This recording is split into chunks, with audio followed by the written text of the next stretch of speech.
Hi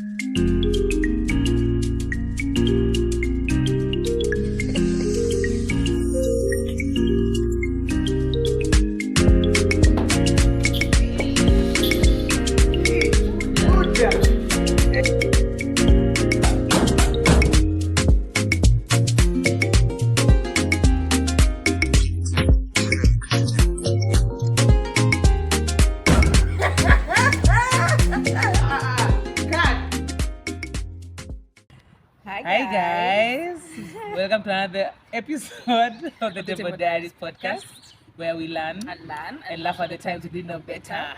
We are back. We are back. Finally. Back. Hopefully with a bang. Yeah. Hopefully I mean, with a we can't take a break kama hivyo tena. That was a whole long ass It's time. a month break. Yeah. Yeah, but it was much needed. It was Yeah, a much needed yeah. break. Yeah. How have you been I'm since good. the last time we recorded? You guys. Hey. I went to Mombasa. Hey. I went home. Nikakaa huko mwezi mzima. Naenda kunyonya. Wapi? Kwenye mbochi. Well, it was fine. It was fun. I don't think I'll go at it anytime soon. For December? Maybe December, but sina hiyo haraka sahi. For me, if it's one thing I've made, I'm not going home in December. By the way, kwani ni lazima? Si lazima. I might as well start doing my own two thingies, like my own like Traditions. Like start my own traditions. Like si lazima you go spend it with your parents. Yo. Anyway, it's September is here. So it's September. It's her birthday It's month. my birthday month. The you big been, three. Kwanzaa? Oh, hey, I've been good. Hey. The month that we were away, baby turned one. Oh Yeah, yeah. to remember. We did. Even here, Bamba, she's working now so well. Oh my God, it's just the small milestones. Yeah. I don't know, like children are just like puppies. I know. Like pets. Like Yani. Yeah, like see them grow. You're like, oh Yeah. my God, now you're not pooping in the house anymore. You know? Yeah, you're not pooping in the house anymore. That's where she's. Yeah. But anyway, the break was much needed. Yeah. And yeah. It feels new. It feels weird. Like, I don't know why. Become back to school. Yeah. Like back to school. Now you're back. Hata tulikuwa tumesahau intro. Na hebu hata tumeisema. Tumesema. You see, like today we're just like off. Hey. Yani, we'll get used to it. Yeah, like it's a new set, like we had told you guys. So, hey. Welcome to our new set. I hope you like it. Yeah. And if you want to know where it is, you better like this episode. Hey, but still tutaweka tu kwa description box, and we will say at the end, I think. Maybe, but maybe not. So like it, in case. Just in case. It's a really Just in nice case. post. Anyway, we are back with a bang. Yeah. The last episode we did, or rather, we recorded, was the one, I think on 27th June.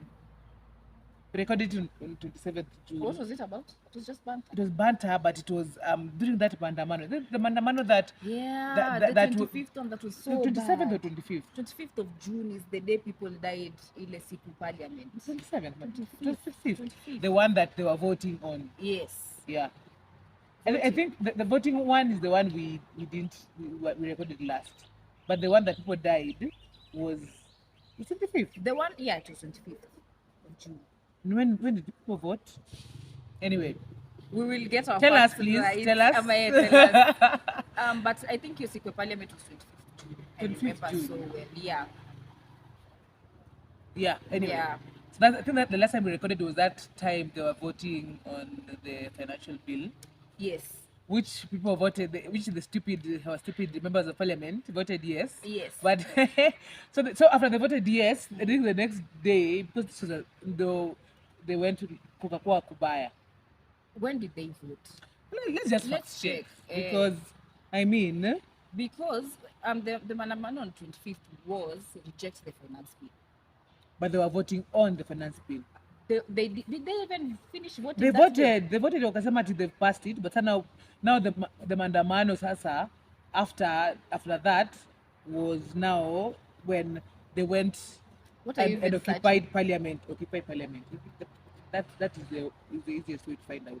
Yeah, when okay. was Kenya occupied parliament Kenya? Yeah. That's the easiest way to find out. Anyway.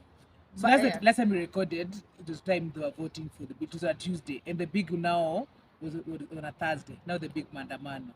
That Thursday we locked ourselves up on nini? No, it was after that. That was another. We were stuck during a maandamano, maandamano. And when Kitengela said, imagine the people in Nairobi how they were feeling. But Kitengela was bad. It wasn't bad. It has been bad. People have died. Okay, here. it was bad, but not as bad as CBD. Yeah, that's true. By Parliament, protests Kenya. It happened which already. At least 10 people died. Tell me the date. 27. It was 27. What happened on 25th? 25th was now that Mandamano, Tuesday.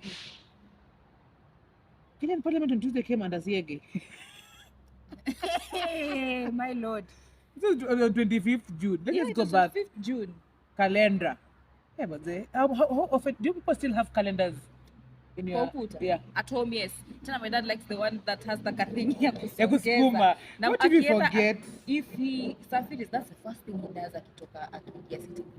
Like when he's going to have breakfast, that's the first thing he does. Yeah. So gesha that thing. And when he travels, when he comes back, mbona mjesongesha hii nini hapo? I mean, I feel like you have to even those cute calendars are the one that you have to move. Yes. I'm like, why give myself more? Ama kama uko na saa. Yeah. That's enough. I mean, anyway, so since I can't find the exact date. Anyway, 25th was the one now. People died. Yes. Yeah. So that means the 27th one, that Thursday, we were going to record. Yeah. The previous week on Thursday, 21st. Yeah. 21st. Now they were voting for the bill. Yes, and now Tuesday it went nuts. Like Kenya made history. Like, hey. So actually, that's our topic for today. Like the state of our nation and how things have been since, or even the moments leading up to it and that day when people died and after. How do you feel about it? Okay, first of all, there has never been a peaceful revolution. At all.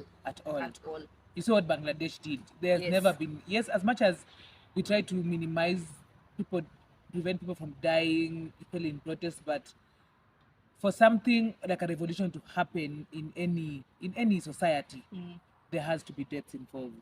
And that's true. Yeah, and it was so sad, the fact that people were being shot. I was watching that person being shot up with Mbele Parliament, and there was his brains all over, and you know what, like, it was traumatizing. That day we watched it, the whole thing, from morning, from people like walking towards CBD, we could see them from afar. Yeah.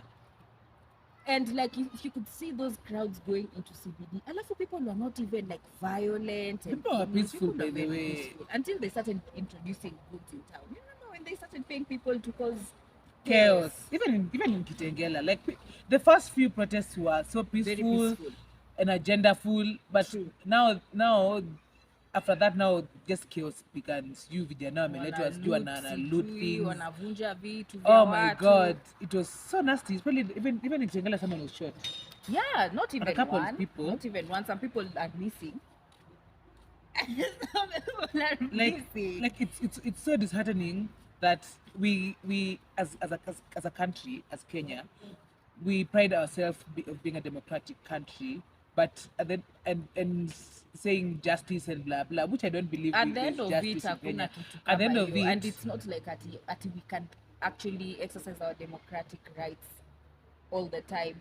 What as like we're even probably risking getting abducted. No, we're not talking about anyone in specific. We're just talking about our country. We're just talking about our country and the state of the nation. But you never know what these people. But wait, abduct me for what? What have I done? Sasa hao walifanya nini? Apparently all those people wenye waliingia ndani ya parliament. But that's one thing, by the way, I haven't really gotten the fact on about. I've been seeing those rumors and that that's the people who were in parliament or managed to enter parliament. Most of them never came out of there. They never came out. Apparently sijui walifungiwa wakashutiwa huko ndani. And apparently one. Na kama ulitoka ulitafuta ukashikwa. So what? How true is that? Like me, like yeah, if you have information on this, and if it is true, mimi am if there's some truth in this, NIS basi inafanya kazi, ina overwork. Well, of course. Imagine, like, how afraid are we now? Like, actually, just to talk about your rights. Actually, I feel like we are no longer, like, the fear is no gone. We are no longer afraid. The fear is gone because one, people are protesting for very valid reasons. Yeah. The president was blaming all the external parties he could think of blaming, but not looking at, yes, these people are protesting. There could be whatever they are protesting about is not hot air. It's not hot air. Yes, ni vitu tu tuliamka tukasema unajua nini tudeni streets. Yeah, it's valid reasons. And like even like how people were mad about our governors doing nothing in the constituencies, which brings me to this guy, the Morara guy. Yo, hata yeye anakapitia sahi, you know. But you know, I always say, I've seen the government bloggers saying that Morara is only showing the project that I've stolen, but how nyeshi zenye zimesha kwani kazi yenu hata kama kuna vitu that the president has done. Yeah, that's not our work to as a citizens to go and find out. You as bloggers government bloggers, show us, tuonyeshe ni nini hizo mnasema tunaonyesha tu hizi, but hizi mbona tuonyeshe tuonyeshe hii ndio imefanyika na hii pesa ilikuwa like you see how Morara is going. One thing I like about Morara is the fact that he's using facts and he's going to the audited books from the Attorney General. Yes. Anasema hii project ililipwa hii pesa ngapi? Okay, fine, let's go for ground. Yes, let's go for ground and see how much our taxpayers' money was used. Ningekuwa tu tena afikiria project anaenda tu kunini. It's one thing, but the fact that it's mbona walianza kutoa zile plaque kwa hizo you know how they ati wanatoa like you know something. I think the person who is stressed more than the president right now who's saying man ati na tukitoka tu hivi mtoe hiyo kitu hapo. Imagine. So mnabakisha kitumstone. He's calling them grave sites now. Because it I even heard somewhere, like on Twitter, like Twitter is just chaos, but it's good chaos. That is so true. So I remember apparently the government has been doing this, of course, this bullshit of theirs of launching projects that are not over. Yeah. So like they go to a town that doesn't have electricity and they're launching electricity. They come and pick a transformer from the previous city they launched, wanaenda huko wanacha huku na blackout. Imagine that.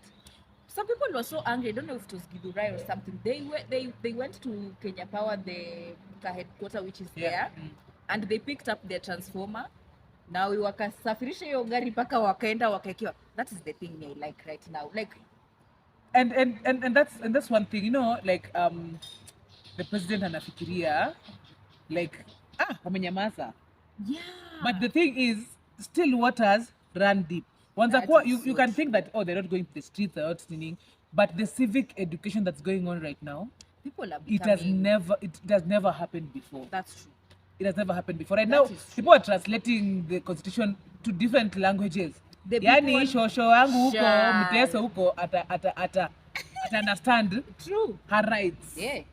Kuna mduruma mahali atasomewa hiyo kitu na yes, mwenye wako ana kitambo ilikuwa tu ati and tu mnaambiwa vitu na Kiswahili, mnaambiwa vitu juu. Tumetenga. We don't care about kutenga yako.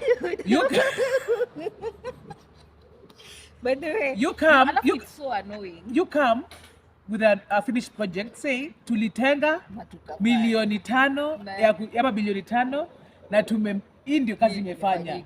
No one will beat you. Hata heri useme, I'm not like saying corruption is a good thing. You can't steal all that money. Like hata tuonyeshe kitu ndogo ulifanya. Nothing. Like the stadium sijui Machakos or sijui where. What stadium? And it will be completed in 6 months. That was when?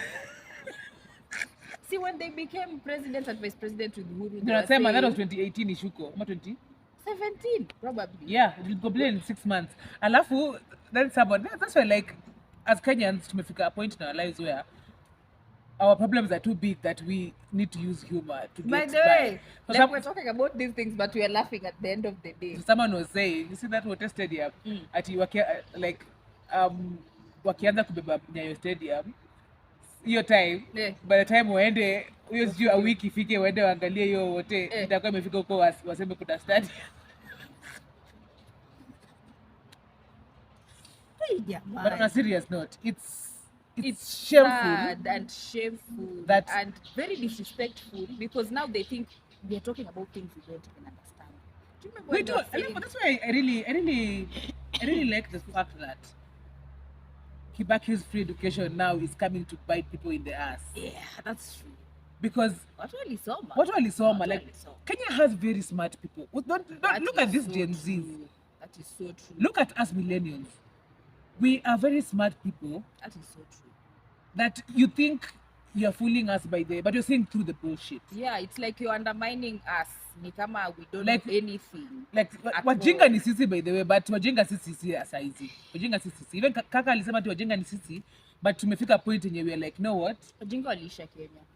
Hata mwenyewe alisema. That's what he says. Wajinga walisha Kenya. So whatever you do, whatever this government is trying to do in the space of helping the common Wanjiku, as they call us, if it doesn't trickle down to the ground, there's nothing you're doing. Honestly. That's true. There's nothing you're doing.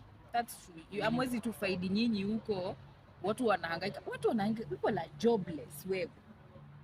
And even those of us who have jobs, yani sometimes by the time yani unakaa chini, you're like, okay fine, I've paid all my bills. What do I have left to save? And to keep at the saving culture. How will a country have a saving culture when we don't have money even to spend on the basic needs? The money is not circulating. Have you noticed? There's no money. Yeah, there's no money. Huko tunasikia sijui nani alishikwa na pesa sijui milioni ngapi akienda Dubai. Bana. Sijui like from from Uhuru's government, 2 billion is being lost every single day. Daily. And now we are here 3 years down the line. Okay. Still the same. And even more money is being lost. Like at this point, we are losing 600 billion plus.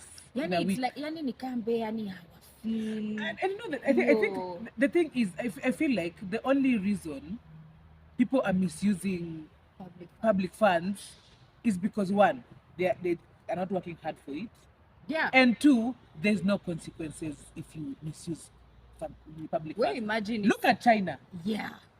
If you unapatwa hata si ati kuna evidence ulipatwa ama kuna rumor happening that unatoka kwa hiyo kiti kwanza. Jela kwanza tudili na pesa yako ukiwa jela.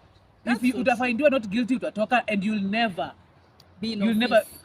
Alafu hapa ndio huyu nimesikia sijui Samburu governor. Yes, sijui ati alikuwa arrested. He was arrested and his case hata imekuwa concluded, judge ameshapeana the reading. Apparently he's supposed to do 1 year in jail and pay a fine of how many millions, and he should not run for office for 10 years. Why? This is someone already who has shown he's corrupt. Why ban him for life? At 10 years kwa sababu 10 years haitafika, 10 years afika sasa hivi. Alafu now you expect, that's 2 terms. People expect us to have forgotten. The courts, I feel like they should be Did you see that change who was doing a presentation on Governor wa Kiambu? Oh my God, the fate of this nation is just shameful. Because wewe kama governor mzima atipaka unachambuliwa yani na mzungu anakuambia vile yani kama PowerPoint presentation, my friend. Tena in cardboard. Yeah, we have You see his face? You see him? He's the one. Alafu if you hear of the atrocities that these people have done, man, like it's and we're not just talking about the national government. We haven't even talked about the shameful business that is going on in the county level. Oh my God, guys! Now it makes sense why these people were fighting for. There is something. Was it 1 vote, 1 person? 1 person, 1 shilling, 1 county. Apparently it was supposed to be like you are given money in your county according to the number of people you have. Yes. but they fought that thing so much. The Because governors. yeah. They fought it so much. Now that like like there's no season in my life I've been this invested in politics. Do you know like I know this era? One of my relatives, they were using her KRA pin in our county to pay her a salary, and she doesn't work for the county. Where is the money going? Who knows? So the other day she's filing her tax returns and anaambiwa, hey Buddha, what do you mean this is what you are declaring? Where hii pesa iko wapi bra? Imagine in that case, like, who do you fight? I don't know. Me, I was telling her I would sue someone. I don't know who. Sue the county. Yeah. Sue the county. Wakupei hiyo pesa kwanza. Si wanatumia jina yako na pin yako kukula pesa. Sue the county. That is so wrong. I was shocked. I was so shocked. Alafu if you compare her salary, like what she does and what they are paying her huko kwa county, she was like, yes, wanipei hiyo kazi basi kama yani. So where is this money going in this account? Someone's pocket, of course. Like, so hey, there's this guy on Twitter who has been doing audits. Yeah. Of county books. That should be interesting. Let me tell you guys, I think if possible I'll link the description, the link on his Twitter feed. Because what these counties are doing is thievery. If that's even a word. Taggers. Robbery with no violence. In broad daylight. Because I think the one that really shook my heart, I think it was either one of those Eastern counties. Is it Mandera? Is Yolo? Yeah. So the county in itself can only raise up to 200 million. Okay. The county, like the business in the county, can only raise up to 200 million. How much funding are but they the funding, the total, the funding they're getting, but the budget they write, the 2 billion. 2 billion budget. That 2 billion. The 2 billion budget, I mean, 2 billion budget. Still, and that's not even the crazy bit. The governor earns 1 million, 1.2. Yeah. 1.2 million. That apparently the average person in, I think it's Mandera, the average person in Mandera earns, so the governor earns 177 times the average person in Mandera. That's not all. Mandera itself, of course, development. Wametoa tisijui 500 million. Of the 22, the county can only manage 200 million business in itself. Yes. But 300 million goes to build the governor residence. Sijui bilioni ngapi imeenda kubuild sijui ya the county speaker na deputy governor. So a total of almost 600 million just to building houses that will be used by one person. It's so fucked up, man. Haya. Alafu, see, of course, in the county kuna different departments and shit. Yeah. So give or take, let's go to the health, not health. Twende tu kwa education. Education department. Yeah. Maybe it has 12 employees, see, whatever. So, wamepewa budget ya 20 million. Si ndio? Tuseme tu, like, this is an example, wamepewa budget ya 20 million. Yeah. Out of that 20 million, 12 million plus is going to pay the salaries and allowances and food of the 12 so-called employees in that department. So what is remaining, your 8 million, do inafaa trickle down to a common mwananchi, to a ground. Yes. Have you seen the state of infrastructure of schools in Kenya? Don't even take me there. Wait. Kuna and the chairman of the budget committee, what is his name? This guy who has shares in KPLC. Who? This MP, not Kindiki. No. I think I know who You know you're him. saying. You know you know him. Yeah. Anyway, that MP, instead of using national government CDF to renovate classes, update VT, aneka kabros nje. Oh, I saw that.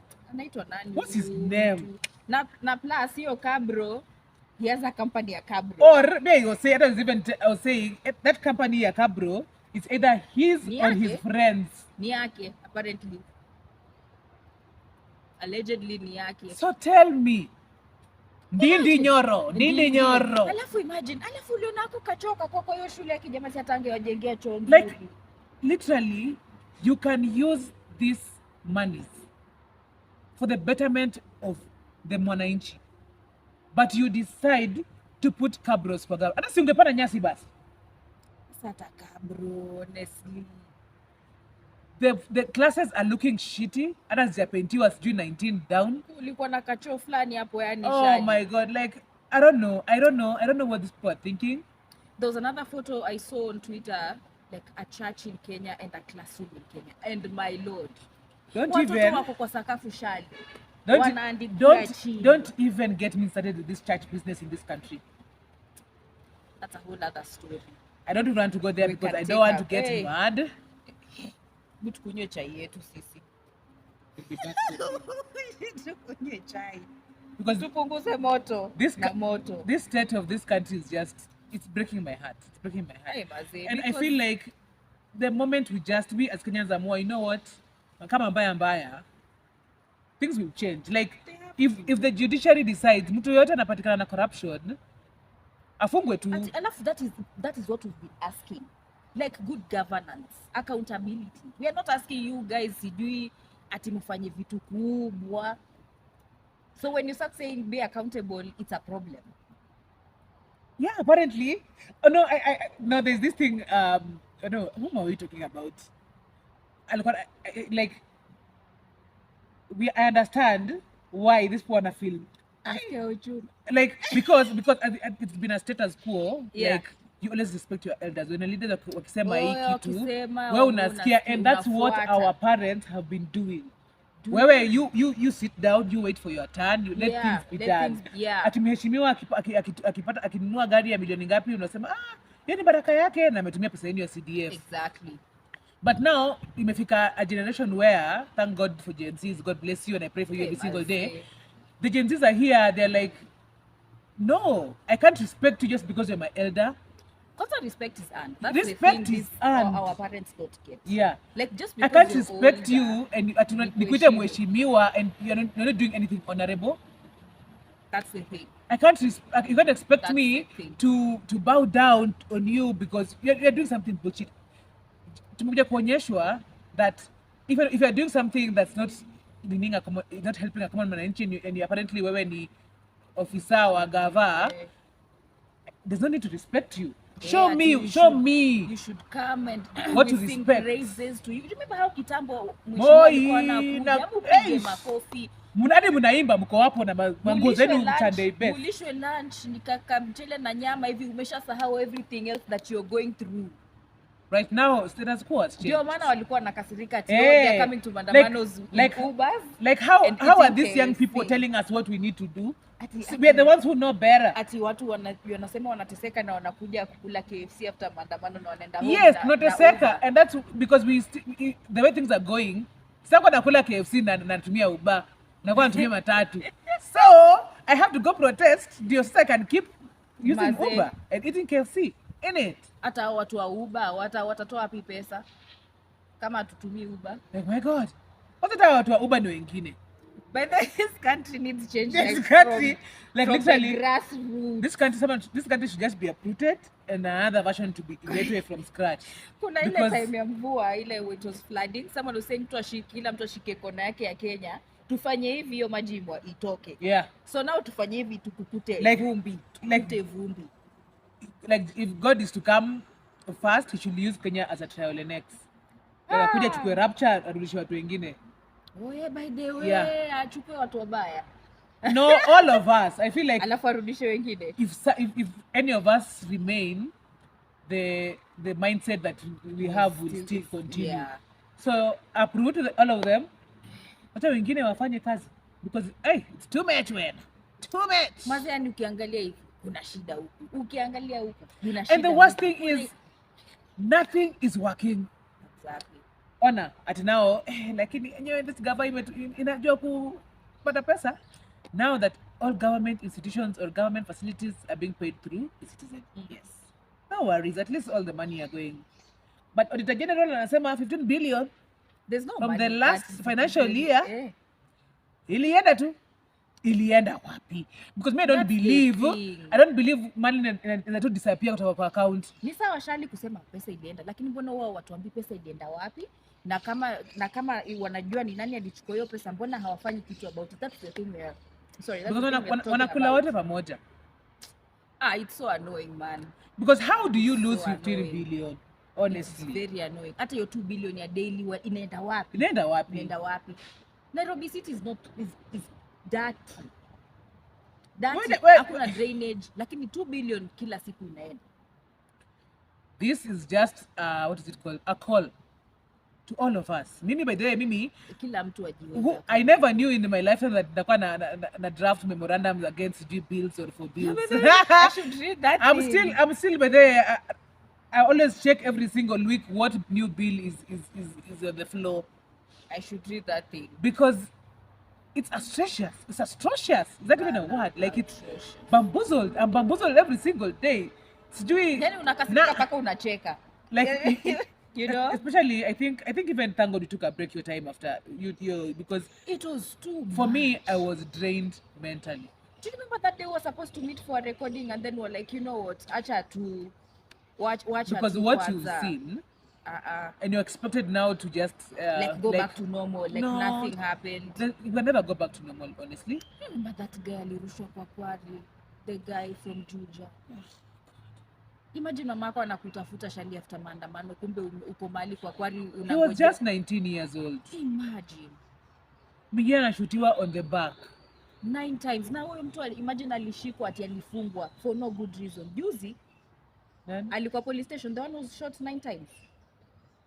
He was arrested again. Rex the one who shot in the back in town akadai. But the kid. No, there was another guy who was shot 8 times na akasurvive. Wamemchukua, wamemfunga. But me always say, yes. Kama sijui kuna huyo sijui Alice Wahome, stupid Thika MP. Hey, watu wengi. Anasema ati I've already stolen enough for my entire generation. Okay, fine. Won't you die? Utakufa? Hata hiyo pesa Nyeruto amehide wapi huko Switzerland. You will die and your children will squander that money and you'll have no legacy. We will forget about you. Ubaya wa pesa kama hiyo hainanga baraka. No, curses till the 4th generation. And me, I believe that's why some people. How do you even tell people that ati have already stolen enough? How do you say that? Like, how do you fix your mouth to say something like Imagine. that? Hiyo ni madharau. Imagine. Yani you just don't really care. Alafu hao ndio Mungu Baba ni wale. Ule Mungu Baba ametubariki. God has blessed us. Regardless whether there is heaven or not, at the end of the day, you won't go with those riches anywhere. That's true. 6 feet under. Yeah. Whether by choice, by chance, who knows? Even Moise Amenda. Look at Moi's family now. Who is there to say that, the Moise family is now still thriving? Who? Okay, but those people stole a lot of land. My God, they're still very wealthy. They're still very wealthy, but what, true. Like, yes, Moise came and went. Yeah. And not how wataziwacha hapa. How watoto wake. That's what if you do injustice for others, you and your generation will just be confused, fellas. That's true. You might have all the money in the world. Yeah. But there's nothing substantial you'll ever do with your life. That is true. Yeah. Hata lakini too honestly. Hata mimi sasa nikiwa na 2 billion Kenya shillings. Isn't that enough for me? Bana. So hata nikitumia pesa for aje. Haitawahi isha. Wewe imagine ni mtu anaiba paka ile yenye yani ni kidogo anachukua. Like how like heartless but can I always you feel be? like that type of greed where the moment you're not contented. And so maybe I can have small 100,000 here. Hey, me, I'm happy. Like I think Param. that's also one thing that our generation, at least us late millennials and Gen Zs, we are like, as long as I have enough money to sustain myself, exactly, to do the small things I have to do, to vacation here and there, and there, I am okay. I don't need to have millions in the bank. Bana, zinafanya nini? But kuna hiyo generation ya baby boomers, they want to loot. Why are they so greedy? Amani, because they grew up having nothing. No, I feel like there's this mindset. Remember, when you're growing up, unaona mtu anaanza ku build, anaanza ku grow, or rather maybe anakuwa MP, anaanza kupata pesa. So wewe unaambiwa it's okay, hiyo ni Mungu amembariki, hiyo ni saa yake. So you wait for your turn. So wewe ukipata turn yako still times 100 kufinish kumalo.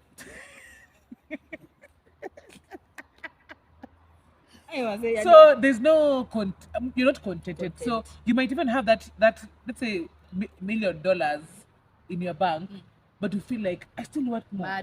But hata ukispend your $1 million you have, hizi accounts zao zikae vipi yani? Because me I don't I think wanataka like hata nani, who was this person who was saying that akona 5 billion, it's worth 5 billion, this Dimple stupid guy, majority in parliament, the majority leader. So me, I'm like, you are worth 5 billion, but you don't have any manufacturing company, any like Dangote anasema kuna hiyo pesa yake billion how many dollars, billion dollars. You can actually see where this money is coming from, and how this money is generated. Over 5 billion, now he's still employing people from his country and stuff like that. And you're still seeing how this money is growing, even as it is. But wewe umekuwa like our president, honestly, he's never worked. All his life he's been a member of parliament. He's been a politician all his life. That's true. So how do you expect? He went to study engineering. He did do, but alifungua tu nini company ya engineering, alafu wengine no engineering. Kuna engineering farm he has, but he never works there. You see how you just don't know what he does. Even our president, he's never. I even know his first job was becoming a member of parliament. Alafu the other day he lied to us. What do you mean the other day? He's been lying ever since time immemorial. I'm talking about this specific lie. Hata yeye alilipa bro. Alafu PR wake it will be stupid man.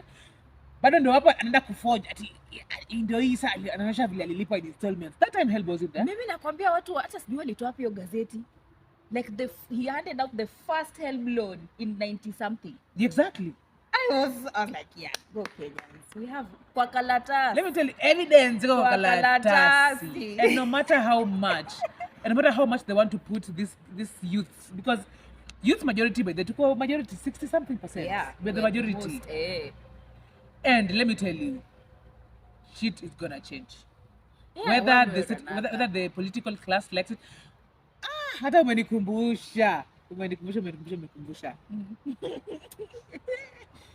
Sasa tutakumbuka vitu mingi sana. Like you know how you try to fight the oppressors. And you feel like at least kuna some other people on your side, but you realize your oppressors is all politicians. There's no good politician. That is so true. Ndio hii hapa we are trying to fight for the betterment of this country. Na ndio hiyo baba ameambiwa tutakupea kiti ya AU, amesema thank you, akasema hii kiti tuende nayo sana. Okay, that's different. But yeah, now he won't win. Apparently what is it called, polls nasema he might win. He won't win. But that's not even the point. My point is like how do you unazaje kubali kuwa the scapegoat of so many people? Like during Ruto's government, handshake will happen. Kibaki mpaka kafanywa ilikuwa ni prime minister. Oh my god, you know, look at the actual nusu mkate proper. hadi nani came, what's his name, the one who did Kofi Annan. Oh my god, ndio aliunganisha hey, Kenya. Oh.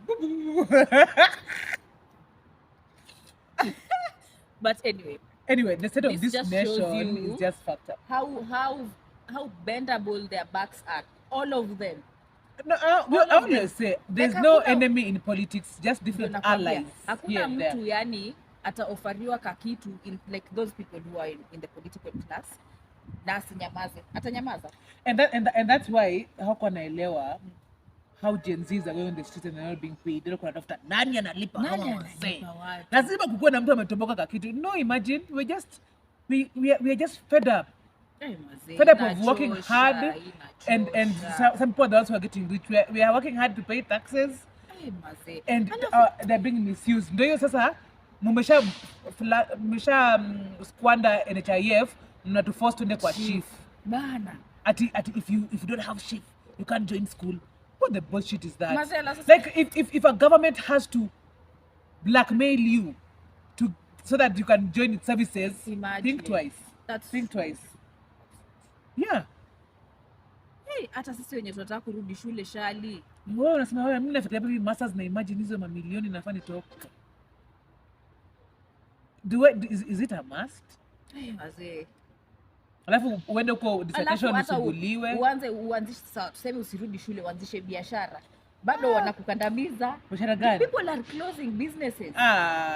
Biashara zimefungwa. Hii season. Like it's so hard to do business in Kenya. Like Hi, Amanda. It's too much. There's nothing that's easy. Everything is just shitty. Like that's why I'm telling you, there's nothing that is working in this country as we speak. And this is Tarengapi as we are recording this in September 2024. It's only 4th. Only 4th.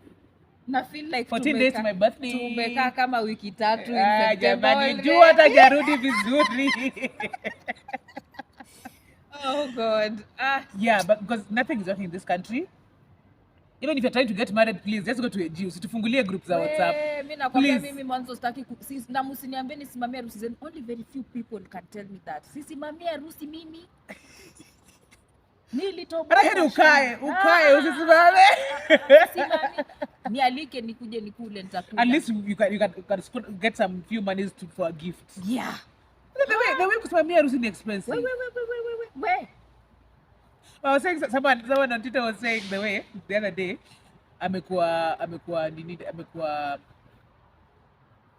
added to a WhatsApp group that people are seeking to get married. Mchango. Yeah.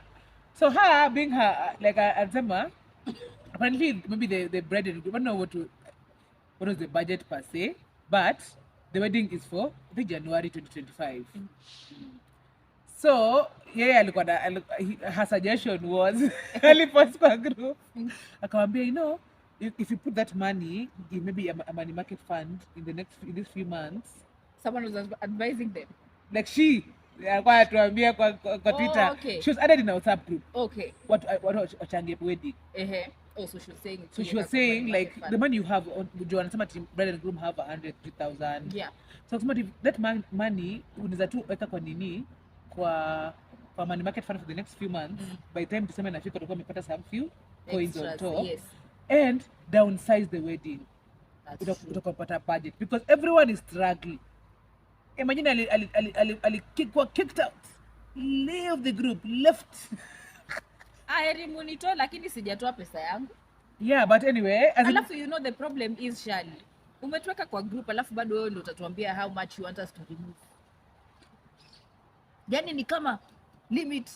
Alafu kuna hiyo ya every weekend kuna atika challenge. Wewe kulikuwa na hey. Forgive me, but I'm going to use my cousin's wedding. Kulikuwa na ati mchele challenge. Mchele wali sijui ni wali. Ilikuwa nini? So una kilo ama? Unatuma tu kampesa kamchele. 50 bob ama 50. So ile tu unajisikia kurusha. Weekly kulikuwa na ka challenge. Haya. And you should expect me to give you a gift. What else was there? There was something. Jikute.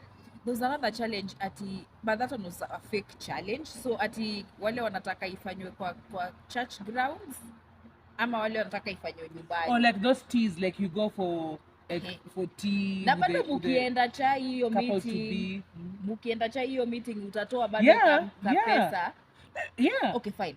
Hiyo chai si free. Chai si free, of course. Lakini hizi challenge zingine za kila wiki nitoe 200, 150 bob. And bado unataka tena nitoe ile yenye umetuambia. Na bado kuna hiyo main contribution 5,000 maybe. 5,000. Kwanza family ilikuwa 5,000.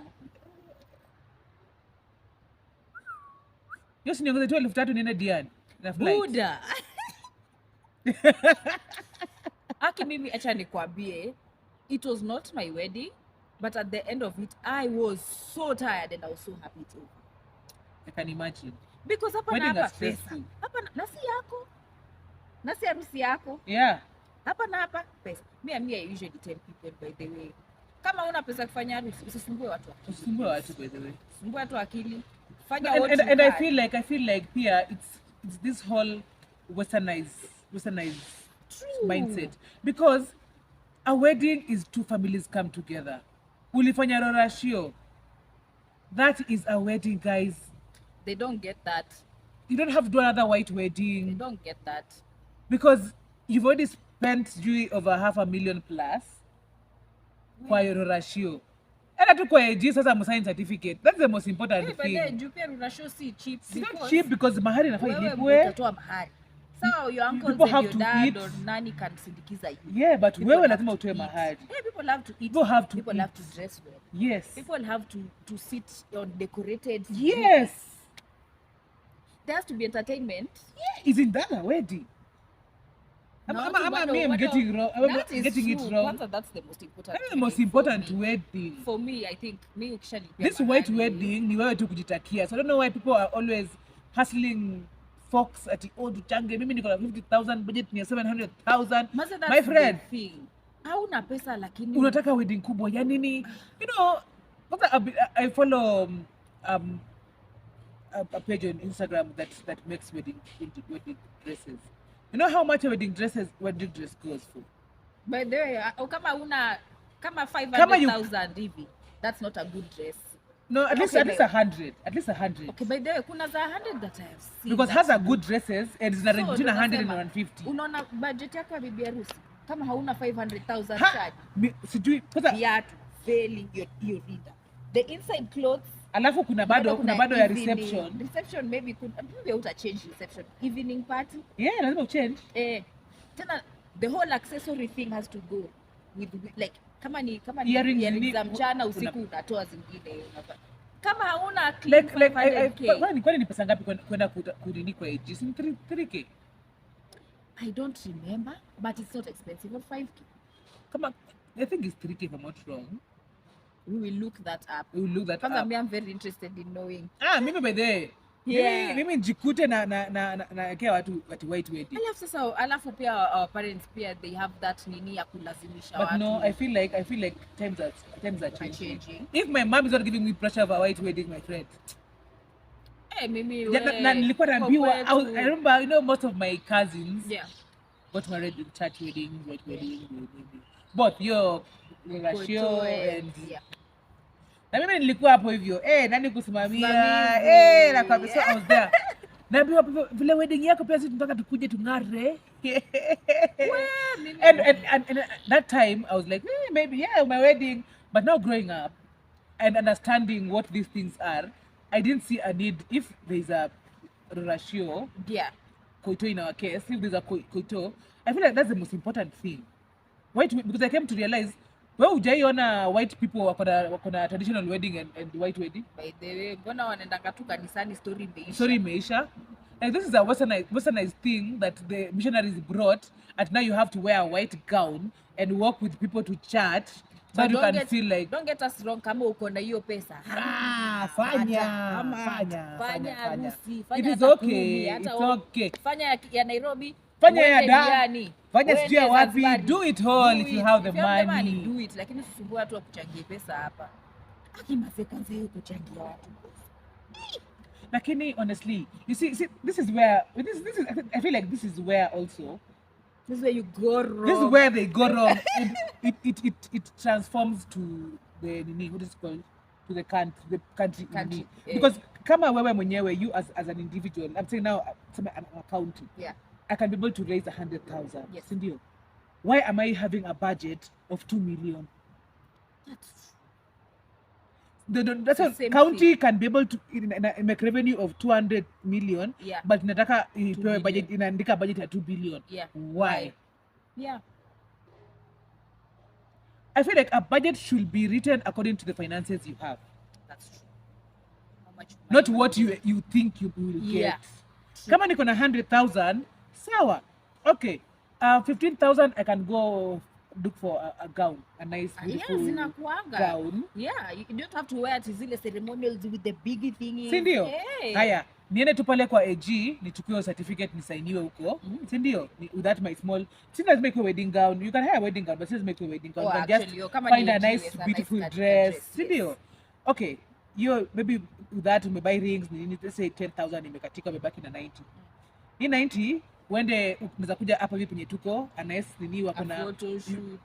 You can come tell these guys I have 50,000, I'm expecting like a certain number of people. Can we use your facilities? Since you are eating food there, they'll give you plus seats to sit. So all maybe you need is maybe another 5k, put up balloons here and there, and a poster says none weds who. Yeah. Bado uko na balance ya kukimbia pale Diani hata ni 2 nights. You na mpoa wako na mpoa and who just stress mtu. But mimi hiyo the thing with me hiyo kusema watu hiyo notion ya kuchangiana sipendi is because you invite so many people who don't even care to have opinions about your marriage. Si tulikuchangia wewe na mtu wako. Hivi mmekosana, mbona hamutuambii? Mlikosania nini kwanza? Yani people now want to know about you. Yani tulichanga wewe ningine tukule chakula kama hii. Vitu kama hivyo. Live within your means. Please. And we as a country need to learn to live within our means. Even in a county level, if your county can afford to get revenue of 200 million, cut shit down. Make sure you can spend it on the important things. Yes. You can't be telling me you're building houses for governors. If you need extra money, maybe you need for education, na health. Mama washali wana na agriculture kusaidia wanawake people in the ground to plant to make sure we are sustainable as a county and as a country in the long run. But hii maneno ya ku budget 2 billion na 500 million na ku build a building, fuck that shit. I'm sorry, mind my language. Kwani walikuwa wanaishi wapi before? No, and mind you, that house, yes, it's not for that governor specifically, to be for all of them. Yes. Kwani alikuwa anaishi wapi before? Hata heri useme, now I'm getting a little bit of security in my own home. Yes. That's understandable. You're building a whole new because house. If you're building a house, that means what meetings in that house, no? No. Because there's a county. There's an office. Yeah. Yeah. Did you see what the Machakos governor did? She paid like, was it 2 billion in legal fees? And we don't know what those legal fees were for. Yeah, we'll not know that lawyer. As it is, as a country, do you feel like the protests helped? Yeah, they have set a good example. A good pace. Of how things could be if we are actually serious about change. Yeah. Even though some people feel like it was a waste of time and those people died for nothing. No, they didn't die for nothing. People haven't forgotten. It's just that people are not like really vocal. And as you said, the only thing that will bring about the change is if you vote better during the elections, and this can only happen through civic education, which is happening kwa ground every single day. Hata sisi tukiongea hivi kuna watu hapa wanasikia wanasema yenyewe hii wanatuangalia hapa tu yenyewe needs to change. Na yeye ataenda kuambia best yake, aende kuambia best yake, and that's how civic education grows and you get a citizenry that's even a word. A citizenry that is mindful of what is happening in their country. Because time tulikuwa too oblivious. Yeah, imagine we didn't know anything. Tulikuwa too oblivious. Bills na when people were fighting post-election violence, I was like, what do you mean people are fighting for what? Si Raila ameibiwa. But me, I was like, you know, at that time you don't know so many things, but now as a grown up, you like you now get to see, you understand, like okay, this is a ripple effect. Like if I don't vote well, if I don't vote in a good leader, that means I get in a bad leader who won't fighting for my rights to parliament. True. May anapitisha tu bills hata because yeye pia hajui kusoma. Mwanzo kama kuna time yani nilisikia basi kuvote the last time, I was like, yeah, I would have probably voted for the same person. But at least yani ningekaa nikijua I voted wrong. Najua I voted wrong. Yeah. Yes. And I'll do better next time. Yeah. Lakini sasa I am voting. And that's a good thing that's happening. Like, yes, we are holding ourselves accountable. Yeah. Like, yes, I was blinded by the false promises. Yeah, that's true. And I was blinded by hope, because hope is what especially as humans keeps us alive. And hope also kills. So I accept my faults and my part in this saga. Yeah, me too. Maybe hata ningevotia wa Jax. You kid. We are very good guys. Anyway, I just hope that we will get this conversation going. Yeah. Let's not stop by the fact that the protests have stopped. Yeah. And let's not shy away because my country, my work won't allow me. Because at the end of the day, if the government is oppressing you, your boss will end up oppressing you. That's true. But it's a ripple effect. Yeah. Because if the business environment is not working, that is most likely where you are working at might close down and you lose a job. That's true. So it's a ripple effect. So let's fight for all injustice. Yeah, and stop bashing people like in who is actually trying to do something to show. We empty their beds. Yeah, like, who do that. Like Sasati, you're asking for his education. Like, he's a lawyer. He was expelled from KU. So but what? See, there was a court case in El Korudisha. Why don't you but still, so what if he was expelled? Huh? Anyway. Don't stop fighting the wrong people. Yeah. Tuspigane sisi kwa sisi. Yeah. Fight the oppressors, and we know who they are. We have common enemies, man. We have a common enemy at hand. And it's so sad how, like, it's so easy to divide people. Throw tribal here, throw class there. But say, yeah, it's not like KFC now, to a Kibandaski here. But anyway, Kibandaski, I'll prefer Kibandaski from KFC any day. Yes. That is so true. But I think that's that for today. And we will be updating. We'll be doing these things often. Yeah. Even if it will be the small segments, I'll be trying to get what bills on the floor. What bills are on the floor, and what we can do about it. And if you follow me on my Twitter at @Miss_Motei, I try to Zalabi_. Yeah. I try to, to create awareness, even if it's in a harsh way. But the truth must be said and must be done, innit? That's true. Yeah. Anyway, that was it. Tumekasirika, but I think tumezoea kukasirika paka. It's fine. We'll get there. The only way, even if it's 10 years from now, 20 years from now, even if, hopefully, before I die, there'll be change in this country. Yeah. And that was fun. Yeah, Mzalambi kama kawaida. I'm Imele, and thank you so much for getting to this portion. We've rambled a lot. Tumeongea sana. Alafu it's not even like, it's not an enjoyable topic. Yes, we've been laughing here and there, but kuna venye bado kuna kakitu kana. Unakasirika tu, ukifikiria history yote. Bana. Anyway, thanks guys for watching. And subscribe. Yeah. Share. Leave a comment of something about the state of the nation that got you mad. And how you think maybe a little bit of change can be done. It's a progressive.